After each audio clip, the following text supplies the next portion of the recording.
Hola, bienvenidos a esta exploración profunda, ¿eh? Vamos a meternos de lleno en los materiales y charlas del Congreso de Parejas conforme al Ideal 2025. Tenemos bastante material, ¿eh? El programa oficial, las ponencias de figuras como los doctores Hermes Taveras, Henry Veras, José Dunker y también la licenciada Lady Martínez. Exacto. El congreso, que lo organizó la Administración y Vida Familiar de la Asociación Dominicana del Este, tenía como meta fortalecer el matrimonio, pero bajo una mirada muy específica, la del ideal divino. La idea era dar herramientas, ¿no?, bíblicas, espirituales y también relacionales, para mejorar la unidad, la comunicación, el amor, la fidelidad, todo como reflejo de ese plan original de Dios. ¿Qué buscamos nosotros aquí? Sí. Nuestra meta es ir un poco más allá del resumen. Queremos como destilar las ideas centrales, esos consejos prácticos que, de verdad, puedan, digamos, hacer una diferencia. Vamos a desglosar los temas clave. ¿Qué entienden ellos por ese diseño divino? ¿Cómo ven el amor más como un compromiso o un sacrificio? ¿Cuáles son esos obstáculos que siempre aparecen? ¿Por qué le dan tanta vuelta a la comunicación y al perdón? Y claro, ¿qué papel juega la fe en todo esto? Perfecto. Pues arranquemos por ahí, por la base que ellos plantearon, el diseño divino y el amor como sacrificio.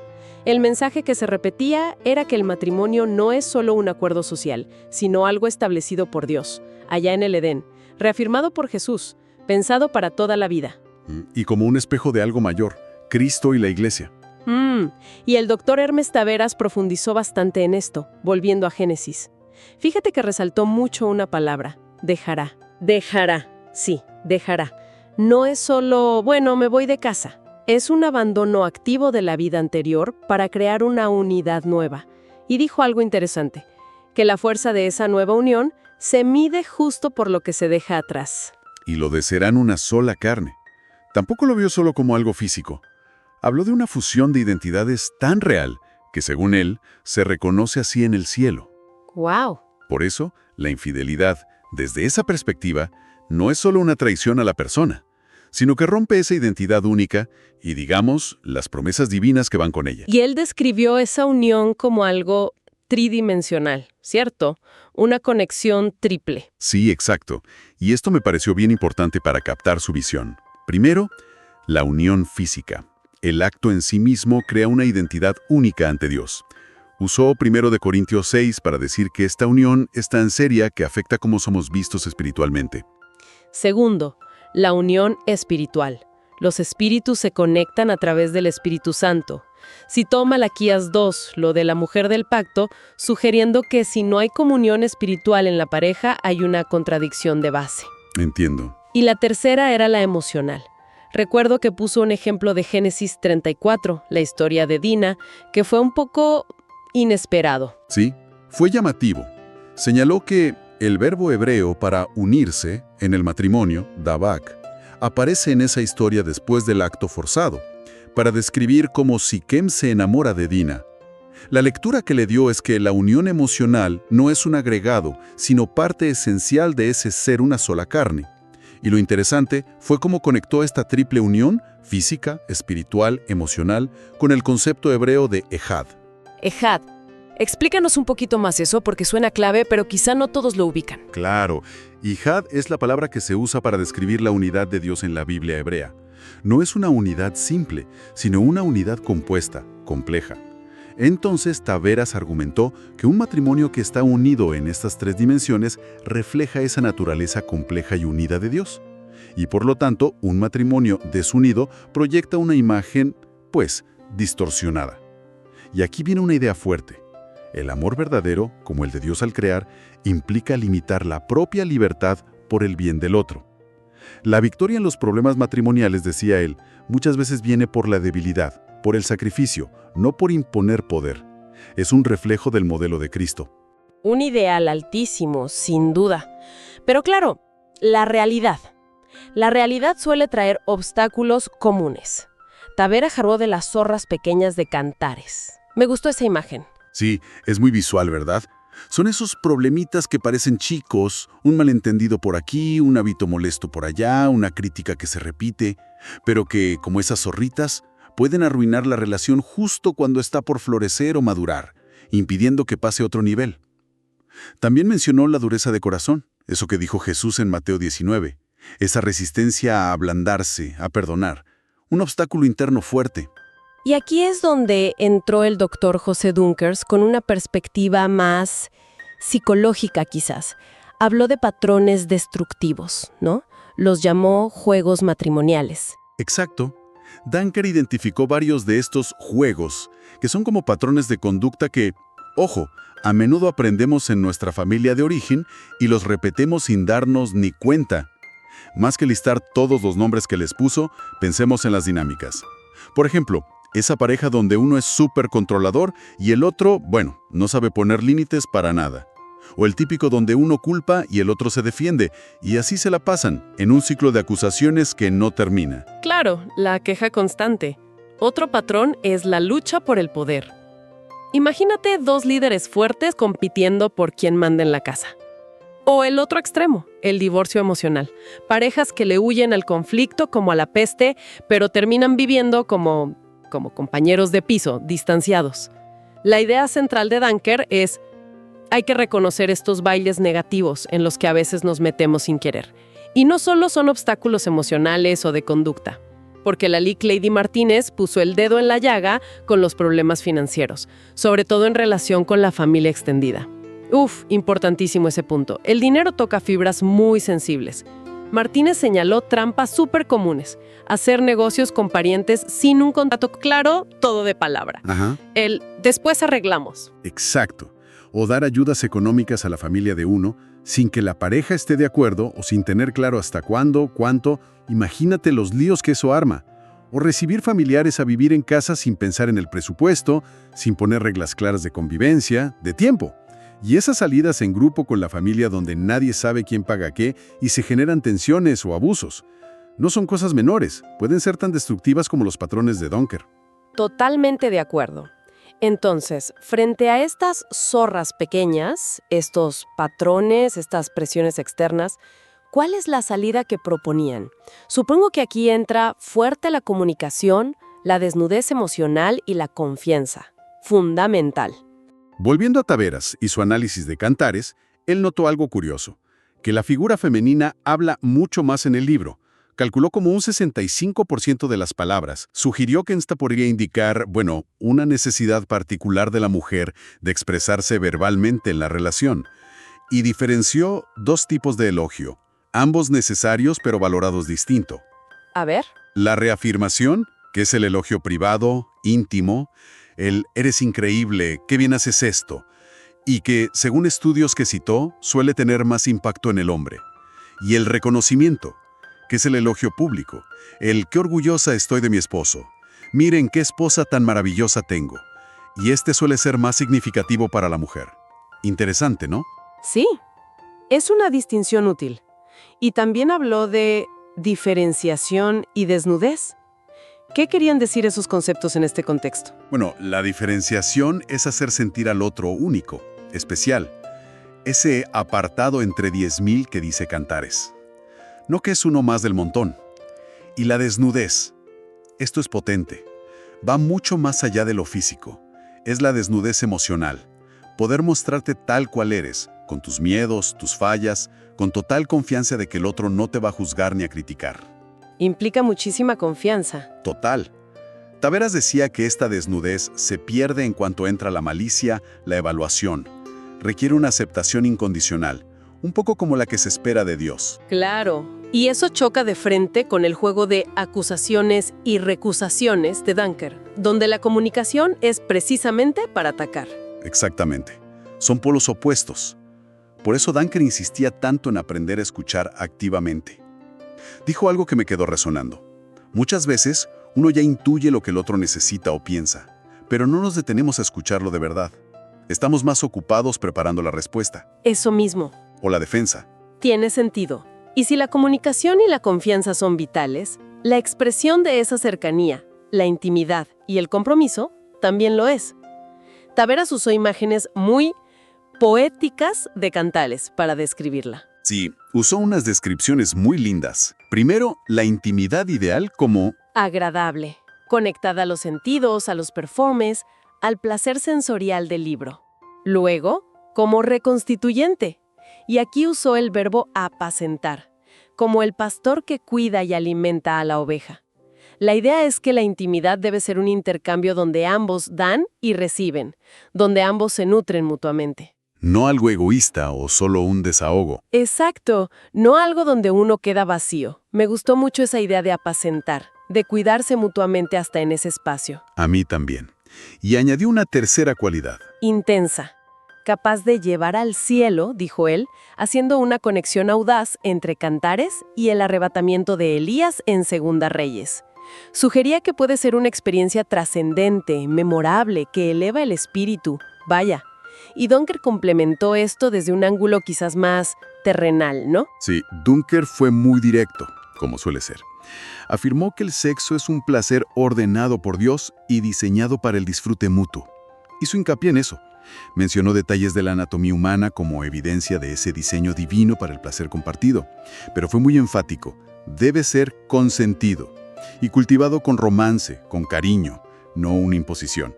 Y fue muy claro al advertir contra la posibilidad de violación dentro del matrimonio si no existe ese cuidado y ese consentimiento mutuo. Un punto fuerte y muy necesario de recalcar. Absolutamente necesario. Y finalmente, todo esto estaba como enmarcado dentro del rol de la fe y las finanzas vistos como elementos integrales de la vida en pareja. Claro, el Congreso tenía una base bíblica explícita. Taveras, por ejemplo, conectó la unión espiritual de la pareja con su conexión individual y conjunta con Dios. Describió el amor no solo como una emoción humana, sino como un fuego de Dios. Usó una expresión hebrea de Cantares 8:6, Shalhevet Yah, que se traduce literalmente como llama de Yahvé.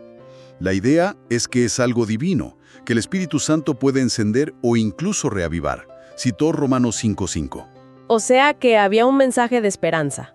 Si el amor parece apagado, se puede pedir ayuda divina para restaurarlo. Exacto, ese era el mensaje. Y Dunker compartió algo personal sobre esto. ¿Recordás? Sí, contó algo de su propia experiencia. Contó que necesitó lo que él llamó la terapia de Dios, para poder hacer autocrítica, para ver sus propias fallas en la relación en lugar de solo enfocarse en las de su esposa. Fue un llamado fuerte a la humildad, a la responsabilidad personal, pero mediada por la fe. Y Lady Martínez trajo la fe al terreno práctico de las finanzas del día a día. Justamente, conectó principios de fe con decisiones económicas súper concretas. Aconsejó buscar sabiduría, citó Proverbios, ser generosos pero con prudencia, citó Deuteronomio, planificar con cuidado, de nuevo Proverbios. También insistió en tomar decisiones financieras en unidad, en armonía, ahí citó a Pedro. Y sobre todo, buscar la dirección divina al manejar el dinero. O sea, no ver las finanzas como algo separado de la espiritualidad, sino como parte integral de vivir ese ideal. Muy bien, creo que hemos cubierto las ideas centrales bastante bien. Ahora, la pregunta clave. ¿Cómo se traduce todo esto en acciones concretas? ¿Qué consejos prácticos podemos sacar de estas charlas para llevar a casa? Bueno, podríamos agruparlos para que sea más claro, para fortalecer la unidad y la comunicación, por ejemplo. Primero, ser intencionales con la reafirmación, el elogio privado y el reconocimiento, el público. Recordar que valora más cada uno, como decía Taveras. Ajá, no darlo por sentado, exacto. Segundo, buscar activamente qué hace especial a nuestra pareja, la diferenciación, y decírselo. Tercero, cultivar esa desnudez emocional, atreverse a ser vulnerable y al mismo tiempo ofrecer aceptación sin juicio. Difícil, pero clave. Muy difícil. Cuarto, aprender del cónyuge. Si uno es muy duro, aprender suavidad del otro. Y al revés. Esa idea de Dunker de complementarse. Quinto, practicar la autocrítica. ¿Cuál es mi 50% en este problema? También de Dunker. Sexto, usar buenas palabras. Enfocarse en lo positivo, animar, levantar la moral. Séptimo, para esas conversaciones difíciles, usar la famosa técnica del sándwich. Empiezas con algo positivo, planteas el problema, cierras con algo positivo. Esa es útil. Octavo, escuchar. Escuchar de verdad, no para responder.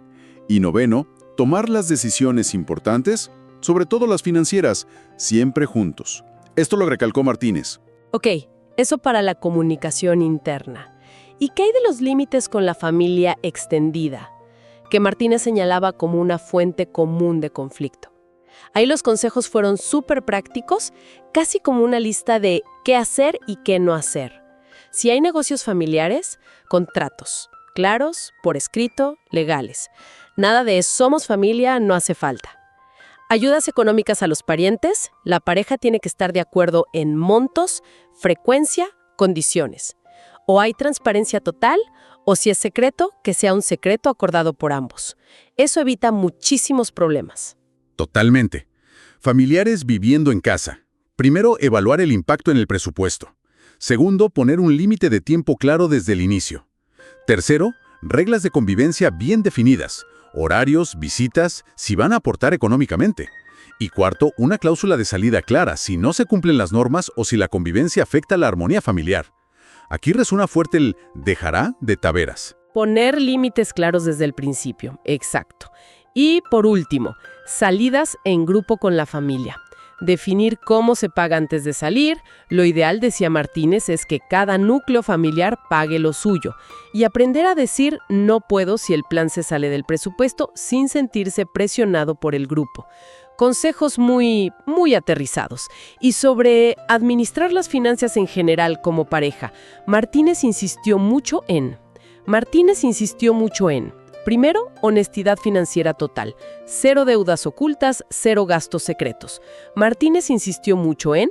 Segundo, tomar decisiones económicas juntos, como ya mencionamos, es fundamental. Tercero, planificar. No actuar por impulso con el dinero. Citó Proverbios 21.5 sobre los planes diligentes que llevan a la abundancia. Tercero, planificar. No actuar por impulso con el dinero. Citó Proverbios 21. Y cuarto, actuar con sabiduría y prudencia, buscando siempre la dirección de Dios en cómo manejar los recursos. Perfecto. Y finalmente, ¿cómo mantener vivo ese compromiso conyugal y espiritual en el día a día? ¿Qué consejos prácticos dieron para eso?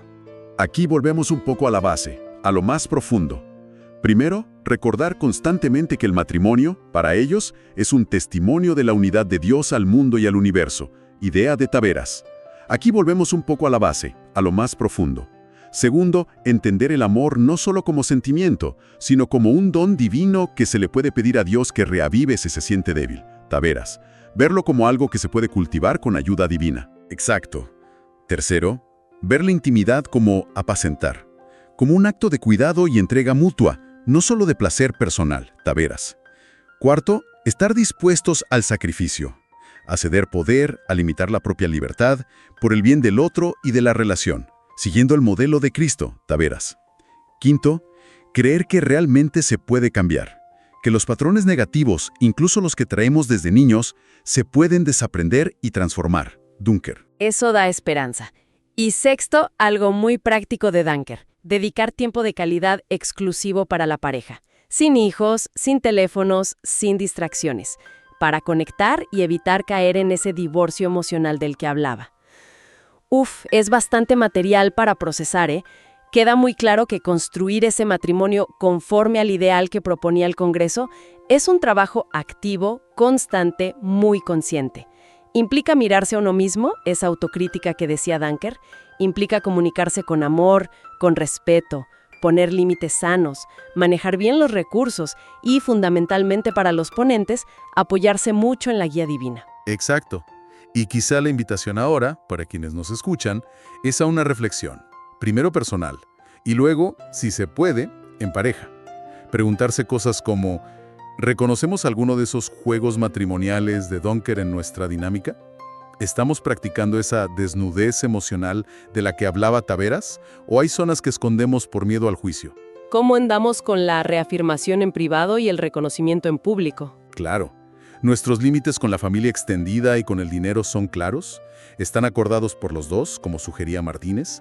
Son preguntas incómodas a veces, pero necesarias. Y de esa reflexión, ojalá puedan salir acciones concretas, ¿no? Quizá esta semana agendar una conversación, usando la técnica del sándwich, sobre ese tema que vienen evitando. O hacer el ejercicio consciente de decirle al otro algo que lo reafirme o lo reconozca cada día. O sentarse juntos a revisar con calma esos acuerdos sobre las finanzas o las visitas de la familia. Pequeños pasos hacen la diferencia. Y para cerrar, me quedo con esa idea final de Taveras que le da otra dimensión a todo esto. Que el matrimonio no es solo para la felicidad de la pareja. Tiene una función trascendente. Es como una lección viva para el universo sobre cómo es Dios. Su unidad compleja, su amor que se sacrifica, su capacidad de crear belleza y conexión a través de la entrega mutua. Quizás ver cada esfuerzo por mejorar la relación, por vivir conforme al ideal, no solo como un trabajo personal, sino como un acto de testimonio. Quizá eso le da una perspectiva y una motivación diferente. Una idea realmente poderosa para llevarnos. Esperamos que esta exploración de las ideas del Congreso conforme al ideal sirva como una chispa, como un punto de partida para la reflexión y sobre todo para acciones concretas que enriquezcan la vida en pareja.